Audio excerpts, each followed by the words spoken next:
이번에는 3절로 넘어가서 직류 발전기 이론과 관련된 내용을 좀 말씀을 좀 드리겠습니다. 자, 직류 발전기 이론에서 가장 중요한 거는 유기 기전력이겠죠. 전압이 얼마나 뜨는가에 대한 부분인데요.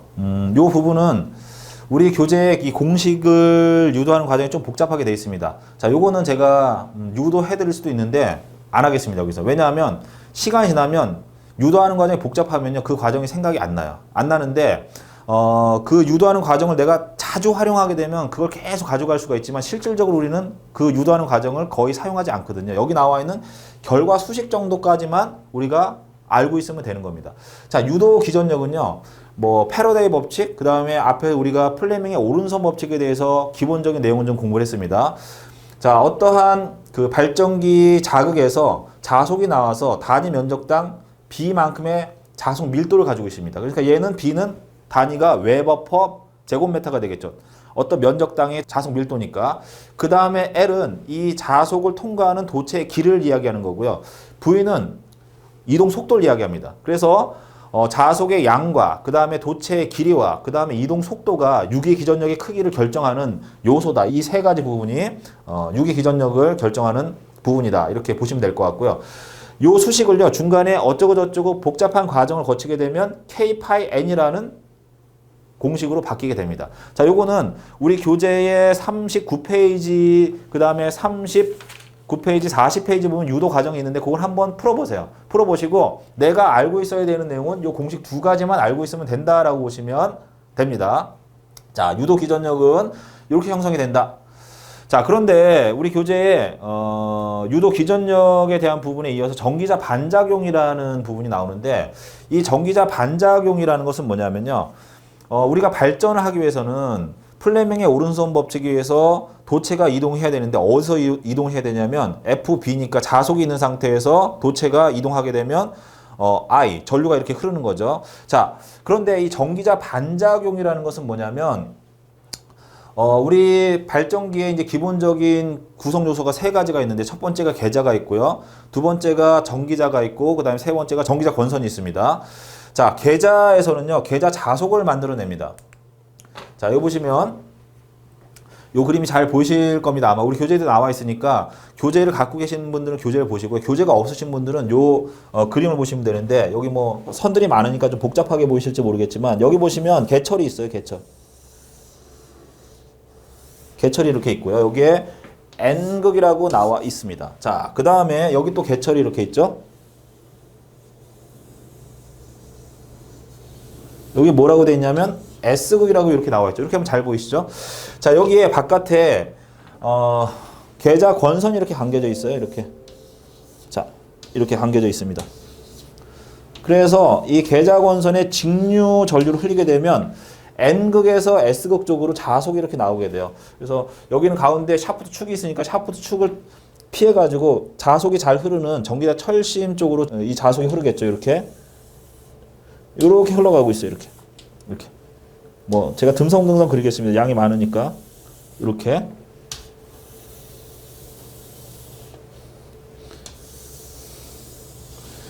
자, 이렇게 흘러가고 있는 상태에서 여기에 전기자 권선이 여기 이렇게 감겨져 있는 거죠.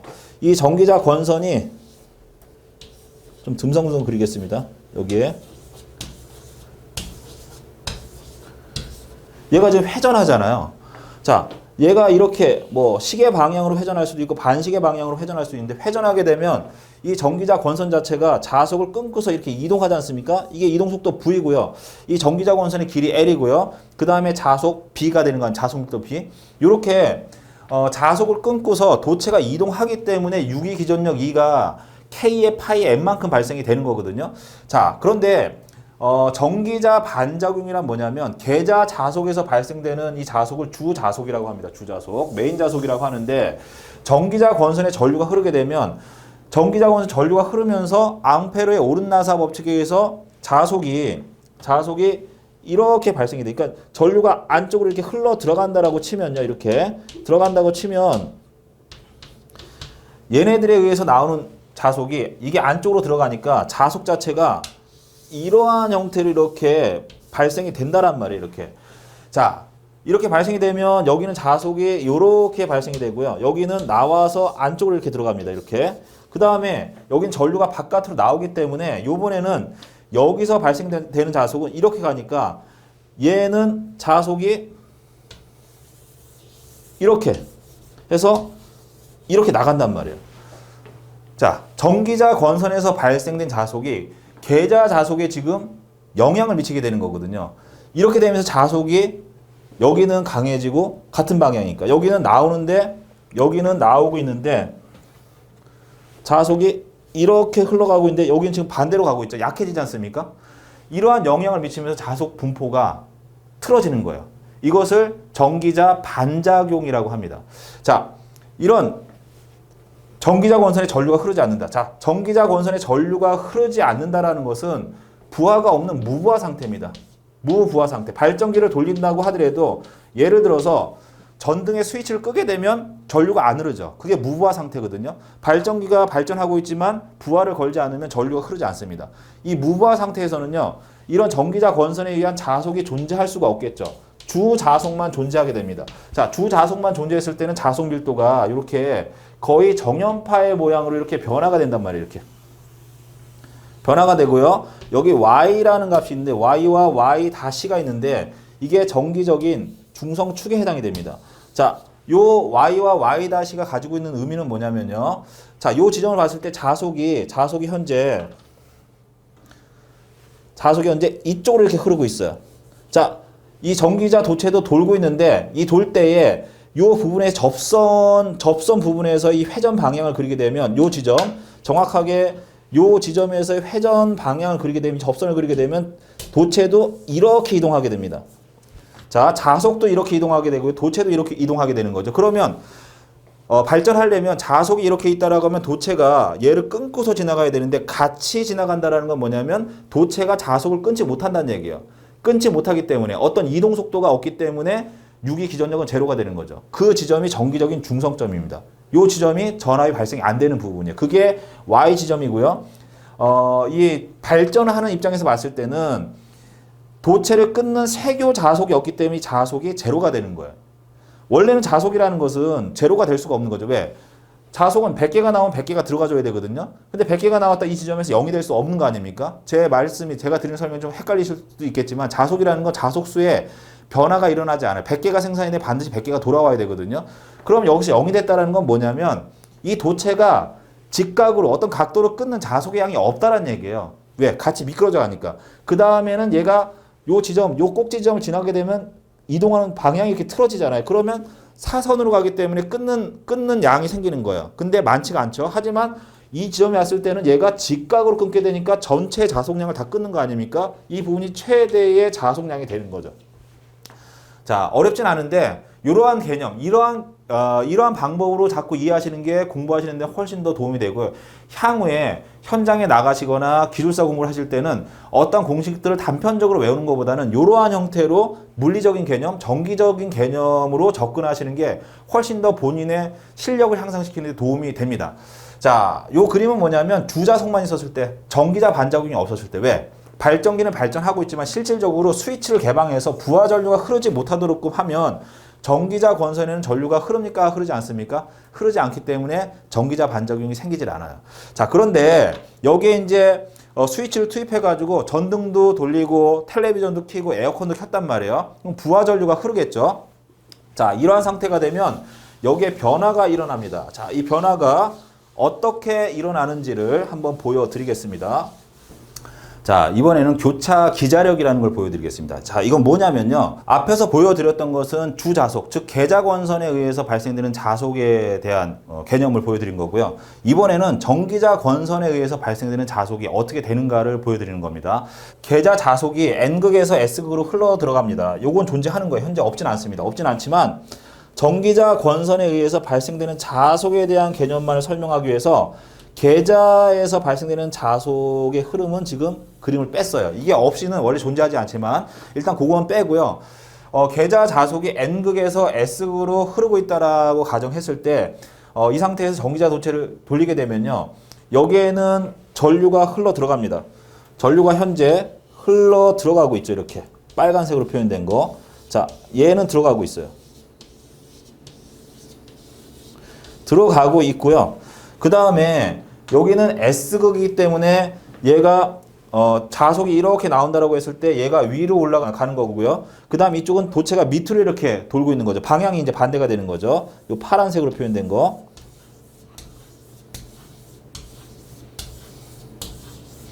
자, 얘는 위로 올라가고 있습니다. 이렇게 돌고 있어요. 위로. 그런데 얘는 밑으로 돌고 있죠. 근데 자속은 같은 방향이면서 회전 방향이 반대이기 때문에 전류의 방향이 틀리게 되겠죠. 그래서 요 빨간색으로 표현된 거는 안으로 전류가 들어가기 때문에 자속이 이렇게 형성이 되는 거예요. 그러니까 우리 교재에 자속 자체가 이렇게 밑으로 나와서 이렇게 가는 걸로 표현이 된 거죠. 여기는 샤프트이기 때문에 단단한 축입니다. 여기는 자속이 잘 통과를 못해요. 전기자 철심은 자속이 잘 통과가 되는 재질로 만들어진 거고, 샤프트는 기계적인 강도, 원심력에 견딜 수 있는 재질로 만들어졌기 때문에 여기는 자속이 많이 흐르지 못합니다. 그래서 얘를 피해서 간 겁니다.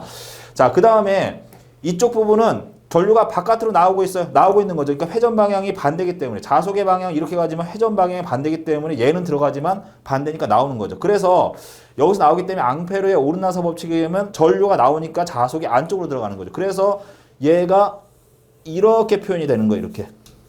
이렇게 나와서 이렇게 들어가는 겁니다.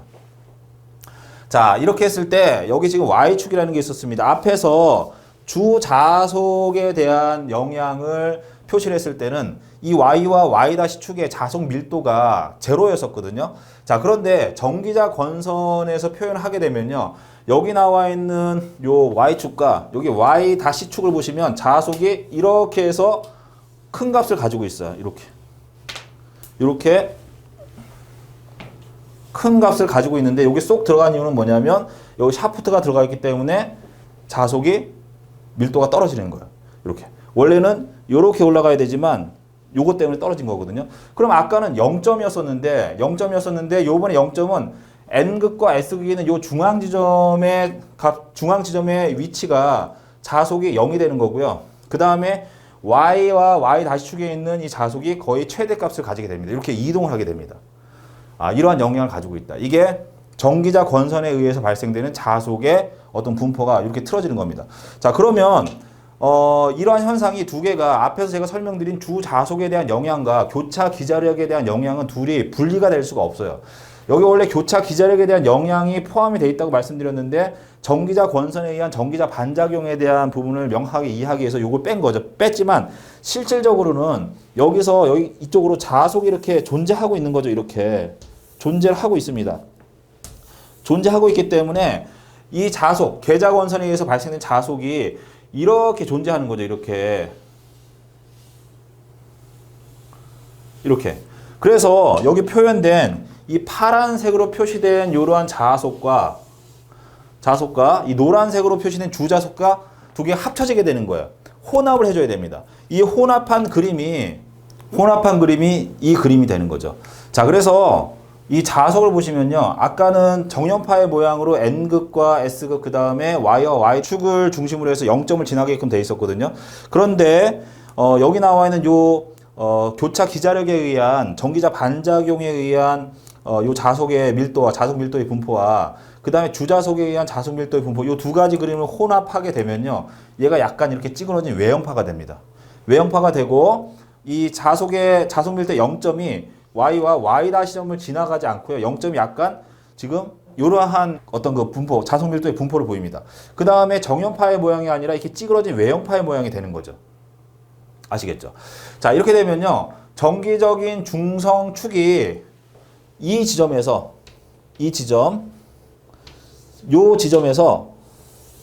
여기 보시면 요 지점에서 현재 0점이 이 지점으로 이렇게 이동을 했잖아요. 이렇게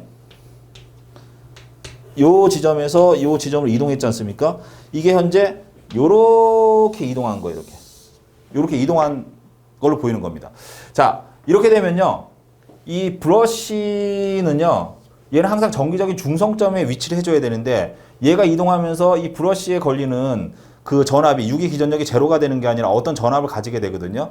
그렇게 되면 이 브러쉬가 어떤 역할을 하냐면요. 정류자 편이 이렇게 있습니다. 뒤에서 제가 설명드리겠지만 정류자 편과 정류자 편 사이는 절연체로 이렇게 막혀 있는데 여기에 브러쉬를 연결하게 되면 이 위에 있는 전기자 권선에서 유기되는 기전력에 의해서 전류가 I의 C와 I의 C라는 전류가 나오게 되면 얘가 이렇게 해서 이 밑으로 2배의 IC라는 전류가 흐르게 되거든요.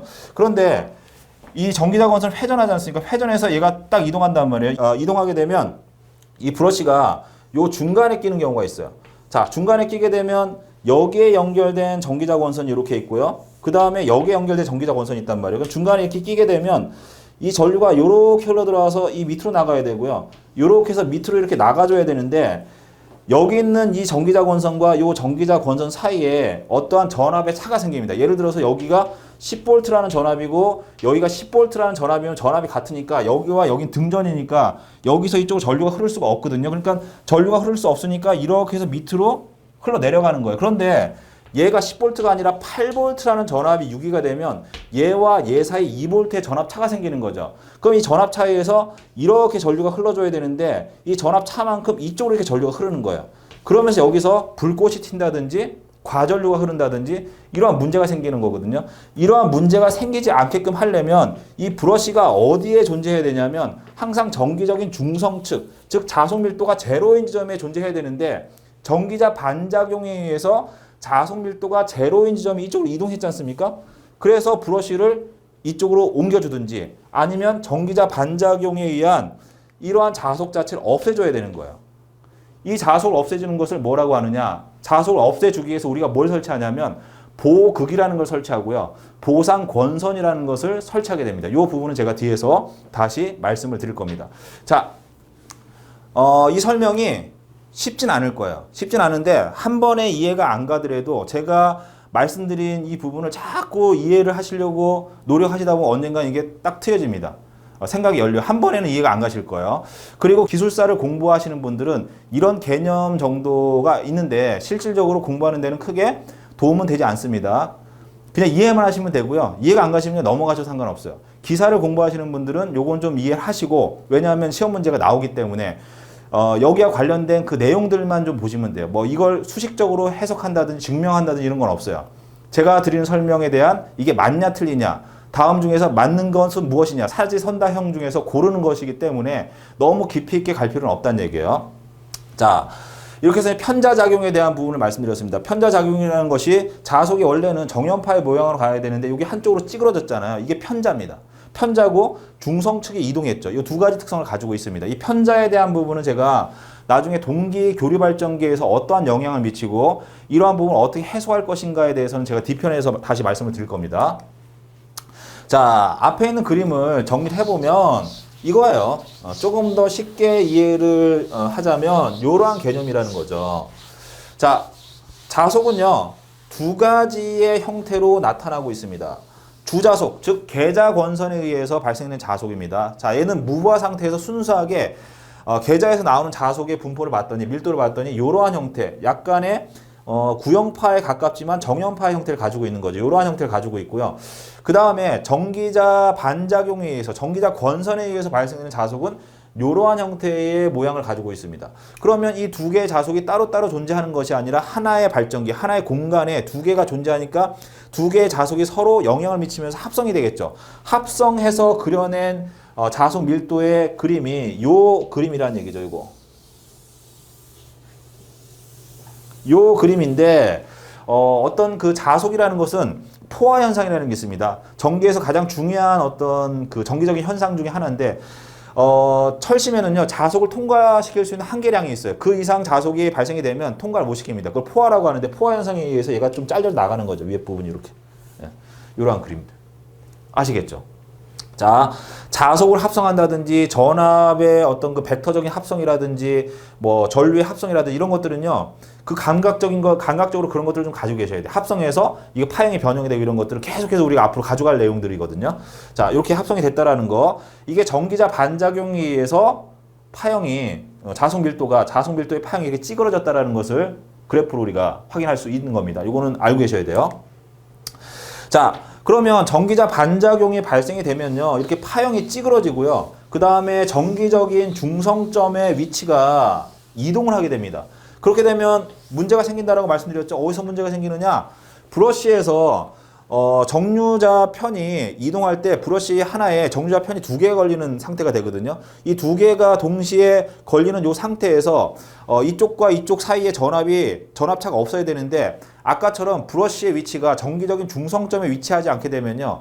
이 양변에 걸리는 전기자 코일의 코일변의 전압이 틀려지면서 브러쉬를 통해서 정류자 편과 정류자 편 사이에 전류가 흐르면서 이 부분에 손상이 발생이 됩니다. 이걸 없애줘야 돼요. 이거에 대한 대책이 우리 교재에 나와 있는데 뭐가 있냐면요. 보상권선이라는 게 있습니다. 자, 이 보상권선은 뭐냐면요.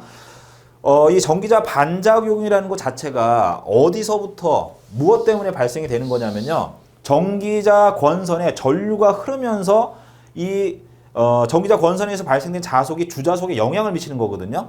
자, 그러면 이 전기자 권선에 의한 자속을 우리가 상쇄를 시켜줘 버리게 되면 전기자 반작용이 없어져 버리게 됩니다. 그 영향이 없어져 버리게 돼요. 자, 이게 무슨 얘기냐면요. 여기 보시면 주자속이 존재하고 그 다음에 전기자 권선에 의해서 전류가 흘렀을 때 그런 교차작용이 발생이 되거든요. 그거에 의해서 자속을 합성하게 되면 자속이 이렇게 원래는 전기자 반작용에 의해서 발생되는 자속은요. 전기자 권선에 의해서 발생되는 자속은 이렇게 발생이 되거든요. 이렇게. 자, 그런데 얘가 주자속과 합성을 하게 되면 이 위로 이렇게 이동해 버려요. 이렇게. 지금 그림처럼 이렇게 바뀌어 버리게 되는 거죠. 약간 축이 틀어졌죠. 이렇게.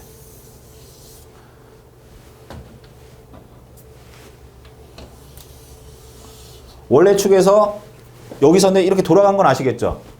무슨 의미인지. 그래서 이 중성축이 이쪽으로 이동했습니다. 이동했기 때문에 브러쉬를 이리로 이동을 시켜야 되는데 이렇게 이동시키지 않고요. 이걸 다시 원위치로 이렇게 돌려놓을 거예요. 어떻게 돌려놓냐면 전기자 권선을요. 여기 이렇게 이 전기자 철심에다 감았습니다. 감았는데 이 전기자 권선을 뽑아서 얘를 감아서 뽑아가지고 어디다 집어넣냐면 이 개철에다 이 안쪽에다 구멍을 뚫어가지고 여기 슬롯을 만들어서 혹은 구멍을 뚫어서 이 안으로 이렇게 집어넣는 거예요. 이렇게. 자, 얘는 이렇게 가는 방향으로 감지만 얘는 반대되는 방향으로 감아버려요. 그리고 여기 보시면 전류가 나오는 것처럼 점이 찍혀 있고 여기는 X로 되어 있지 않습니까? 들어가고 나오는 거예요. 이 안쪽으로 전기자 권선 안으로 들어가는 전류가 10A라고 했을 때 나오는 전류가 10A, 즉 마이너스 10A면요. 전기자 권선에서 발생되는 자속이 이러한 형태로 되어 있다고 하면 얘는 나오는 쪽이잖아요. 나오기 때문에 여기서 발생되는 자속은 이러한 형태로 발생이 되는 거예요. 그러니까 전류의 크기는 같으면서 권선 수가 같다라고 하면 이 자속의 양도 얼추 거의 비슷해지겠죠. 그래서 상쇄가 되는 겁니다. 이게 보상 권선이 하는 역할이다. 어렵지 않죠? 이렇게 보시면 돼요. 그래서 원래 위치로 되돌려준다라고 이해를 하시면 됩니다. 자, 그 다음에 보극은요. 얘는 이렇게 되는 거예요. 보극은 여기다가 극을 하나 더 만들어주는 거예요. 더 만들어서 요번에는 이 전기자 권선을 빼가지고 아까는 개철에다가 구멍을 뚫어서 반대 방향으로 이렇게 감아줬거든요. 그래서 전기자 권선에서 나오는 자속을 보상 권선에서 나오는 자속을 상쇄를 시켜버렸는데 요번에는 이 전기자 권선을 뽑아가지고요. 어디다 감냐면 여기다가 개철 하나 만듭니다. 작은 개철을 만들어요. 요거보다 좀 작은 뭐 한 5분의 1에서 3분의 1 정도 되는 그 개철을 만들어가지고 여기다 감아요. 이렇게. 자, 감습니다. 감아서 다시 일로 와가지고 다시 또 여기서 이렇게 감아요. 이렇게 감죠. 감습니다. 자, 감아서 감는 방향을 잘 조정하게 되면 여기를 N극으로 만들 수 있고요. 여기를 S극으로 만들 수 있습니다. 여기 S극, 여기 N극. 자, 그러면 전기자 권선에서 나오는 자속은요. 얘가 들어가니까 자속이 계자 자속이 이렇게 나오겠죠. 이렇게 해서 나옵니다. 이렇게 방향을 잘 보셔야 돼요. 이렇게. 자, 그런데 전기자 권선을 뽑아서 여기다가 계좌와 비슷한 걸 하나 만들어주면 여기가 N극이고 S극이 되니까 N극에서 S극 쪽으로 자속이 이렇게 올라가겠죠. 그럼 자속이 서로 반대 방향이니까 상쇄가 되겠죠. 자, 그런데 여기서 중요한 건 뭐냐면 전기자 반작용이라는 것은 전기자 권선에 전류가 많이 흐르면 자속이 많이 생기니까 이게 강화가 되겠죠. 세집니다. 세지게 되는데 얘가 세지게 되면 전기자 전류가 여기도 많이 흐르니까 여기서 나오는 이 자속도 세지게 되겠죠. 증가가 되면 증가가 되니까 서로 비례해서 상쇄를 시켜줄 수 있는 그런 역할을 하는 거죠. 이게 보극의 역할입니다. 어렵지 않죠. 자, 이렇게 되면요. 전기적인 중성 측이 이동하지 않고 그 자리를 그대로 지키게 돼요. 이러면서 정류자 편에서 발생되는 그런 문제를 해소할 수가 있겠죠. 자, 보상권선과 보극은 같은 역할을 합니다.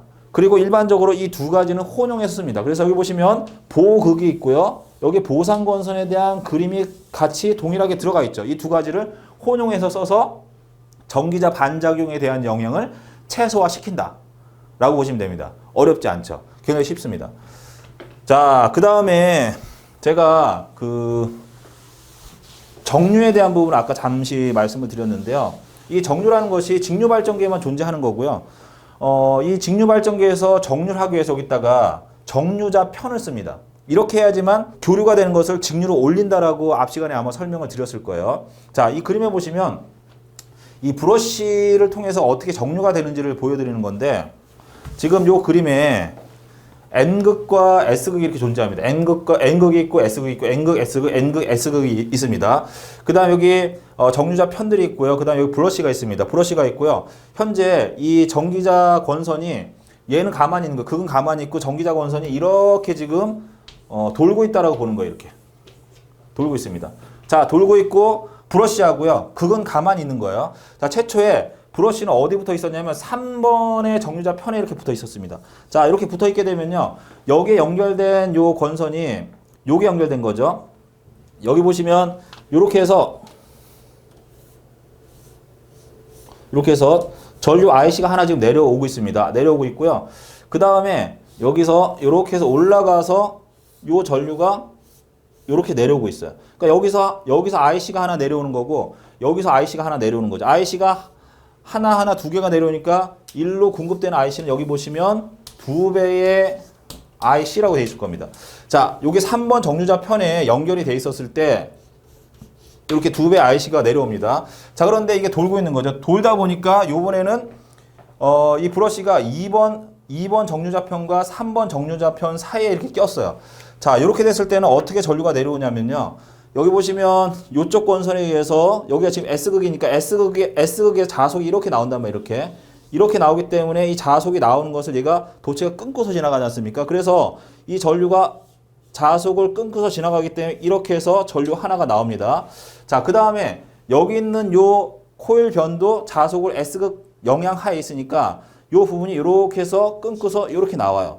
나오니까 전류가 하나, 두 개가 있으니까 이게 합성이 돼가지고 이렇게 해서 여기도 마찬가지로 2배의 IC라는 전류가 흐르겠죠. 자, 그런데 여기에 연결된 코일 변이 이것만 있는 것이 아니라 요것도 존재하는 거죠. 요것도. 자, 요것도 존재하는데 이 전류는 여기에 영향을 못 미쳐요. 왜냐하면 방향을 보시면 얘가 위로 이렇게 올라간다 이렇게 돼 있어요.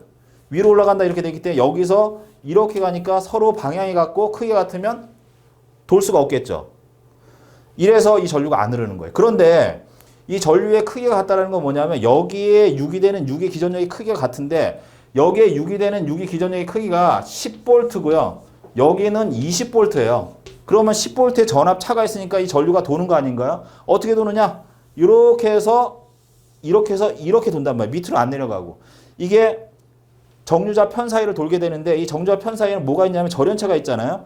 절연체를 뛰어넘어서 돈다라는 건 여기서 아크가 튀었다는 얘기예요. 아니면 브러쉬를 통해서 돕니다. 이런 브러쉬가 과열이 되고 아니면 이 정류자 편 사이에 아크에 의해서 뭔가 손상을 입게 되겠죠. 이 전류가 흐르지 않게끔 하려면 이 도체가 있었을 때 여기에 분포되는 자속 밀도가 제로가 만들어지게끔 해줘야 되는 거예요. 그게 앞에서 보여드렸던 전기자 반작용이라든지 이런 영향들이 이런 요소들이 영향을 미친다. 이렇게 보셔야 됩니다. 좀 어렵지만 그런 개념이다라는 것을 어렴풋이 이해만 하시면 됩니다. 자, 그 다음에 얘가 이제 돌아서 3번에서 3번, 2번 낀 사이, 그 다음에 완전 돌아가지고 일로 왔죠. 일로 왔을 때, 여기 보시면 전류가 이렇게 해서 하나, 그 다음에 여기서 이렇게 하나. 그래서 전류의 흐름 방향이 한 번도 위로 올라가는 게 없이 여기도 현재 밑으로 내려오고 있고요. 그 다음에 여기도 현재 밑으로 내려오고 있고요. 여기도 이렇게 밑으로 내려오고 있지 않습니까? 같은 방향이라는 얘기. 이거 말고 반대쪽에 있는 브러쉬는 항상 이 브러쉬를 통해서 전류가 위로 올라가게끔 되어 있어요. 단방향. 그러니까 여기서 나와서 이렇게 올라가는 거예요. 이렇게. 이런 형태로 되어 있습니다. 이게 직류 발전기의 기본적인 원리다 라고 생각을 하시면 됩니다. 어렵지 않죠. 자, 이렇게 하고요. 그 다음에 여기에 보시면 정류 곡선이라는 게 나오는데요. 이 정류 곡선은 전기자 반작용에 대한 영향이 없으면 하나의 권선에 전류가 플러스로 갔다가 아까 그 자속 밀도가 제로가 되는 그 Y축 있잖아요. Y와 Y-축, 정기적인 중성점 측에서 자속 밀도가 도체의 입장에서 봤을 땐 제로가 되기 때문에 그 지점에 전류가 제로가 되고요. 그 다음 지점을 넘어갔을 때는 마이너스 값으로 이렇게 갑니다. 마이너스 값으로 가는데 이 마이너스 되는 이 전류를 정류자 편에 의해서, 정류자 편과 브러쉬에 의해서 위로 꺾어 올리잖아요. 그래서 이 전류가 이렇게 가서 밑으로 가야 되지만 여기 다시 이렇게 꺾어 올라가는 거 아닌가요? 여기에 해당되는 이 부분이 여기고요. 여기에 해당되는 부분이 이건데 브러쉬에 의해서 반전을 시키니까 이렇게 올라가는 거예요. 그래서 이렇게 간다라고 설명드렸고, 자극이 2개일 경우 이렇게 가지만 4개일 경우에는 이 전압이, 이 전류가 이렇게 바뀌고, 그 다음에 이렇게 바뀌면 이제 얘가 전압이 뭐 요거 중첩하면 뭐 이런 형태로 된다고 말씀드렸잖아요. 그러니까 정류자 편 혹은 자극이 많아지면 많아질수록 립분율이 작아지고 보다 직류에 가까운 값으로 가게 됩니다. 자, 그런데 전기자 반작용이 생기게 되면요, 이 중성점의 이 축 자체가 여기 있는 게 아니라 앞으로 당겨지든지 뒤로 밀리게 되겠죠. 그러면 이러한 현상이 발생되면 정류자 편 사이에 아크가 튄다든지 아니면 브러쉬를 통해서 어떠한 순환 전류가 흐르게 되면서 여기서 문제가 발생이 된다고 말씀드렸죠. 이러한 부분들을 다시 원래 위치로 돌아가기 위해서, 돌려주기 위해서는 어떻게 조치를 취해줘야 되느냐. 앞에서 말씀드렸던 보상권선을 설치하게 되면 전기자 반작용에 대한 영향을 상쇄를 시켜버리게 됩니다. 그 다음에 브러쉬를 통해서 이 순환 전류가 흐르게 되는데 브러쉬 자체의 저항값을 올려주게 되면 순환 전류에 대한 영향도 감소를 시킬 수가 있겠죠. 그게 우리 교재에 나와 있는 정류작용에 나쁜 영향을 미치는 방지 대책, 그러니까 정류 개선 방법에 대한 부분이 3가지가 나와 있을 거예요. 정류 전압해서 뭐 보극하고 보상권 설치한다. 그 다음에 저항 정류를 한다. 뭐 이런 개념들이 나와 있습니다. 어렵지 않죠? 자, 그런데 여기서 보시면 이 중성축 자체가 이렇게 이동했잖아요. 이동한 이유는 뭐냐면요, 이 그림을 가지고 한번 설명드려볼까요? 그 이유는 뭐냐면 이 도체가 이 전기자 반작용 때문에 이런 현상이 발생되는데, 이게 왜 그러냐면요, 여기 보시면 원래는 계자에 의해서 발생되는 자속은요, 이렇게 해서 이렇게 지금 흘러가고 있어요. 자, 여기 전기자 권선이 원으로 이렇게 돌고 있는데, 요 지점, 중성점이 있는 요 지점에 접선을 그리게 되면 이 운동 방향이 이렇게 해서 이 직각 방향으로 이렇게 가게 됩니다. 직각 방향. 하얀색으로 그릴까요? 전기자 도체 회전을, 이 접선, 요 지점에 접선을 그리게 되면 이렇게 해서 직각 방향으로 이렇게 이동하게 됩니다. 이렇게 이동하게 되는데, 자속도 현재 요 지점에서 이렇게 직각으로 가잖아요. 그러니까 2개가 평행하니까 도체가 자속을 끊지를 못하는 거예요. 그렇기 때문에 유기 기전력이 발생할 수가 없는 거죠. 자, 그런데 전기자 반작용이 생기면, 즉 전기자 권선에 전류가 흐르게 되면 이 전류에서 자속이 이렇게 해서 이렇게 생긴단 말이에요. 그러면 전기자 도체 자체에 의해서 발생되는 이 자속이 있는데, 도체가 얘를 끊으니까 도체는 이렇게 이동하는데 전기자 권선에 의해서 발생된 자속은 직각으로 뚫지 않습니까? 그러면서 얘를 세교하면 전압이 뜨는 겁니다. 이게 리액턴스 전압이라는 겁니다. 이 리액턴스 전압 때문에 이 브러쉬 요 지점에 자속 밀도가 제로가 되는 게 아니라 그 자속 밀도가 어떠한 크기를 가지면서 중성점 자체가 여기에 있는 게 아니라 이쪽으로 이동하는 거예요. 이것 때문에 문제가 생기는 거죠. 무슨 말인지 이해를 하셨죠? 자, 이렇게 해서 직류 발전기와 관련된 기본적인 내용들을 설명드렸고, 전기자 권선법이라든지 이런 것도 설명드렸습니다. 자, 제가 상당히 긴 시간 동안 말씀을 드렸는데요. 기본적인 이론은 요 정도 수준으로 해서 설명을 드리고요. 이 기본적인 이론이 어느 정도 이해가 되셨다라고 하면 뒤에 있는 직류 발전기의 종류와 특성은 굉장히 쉽습니다. 자, 오늘 강의는 여기까지 하겠습니다. 수고하셨습니다.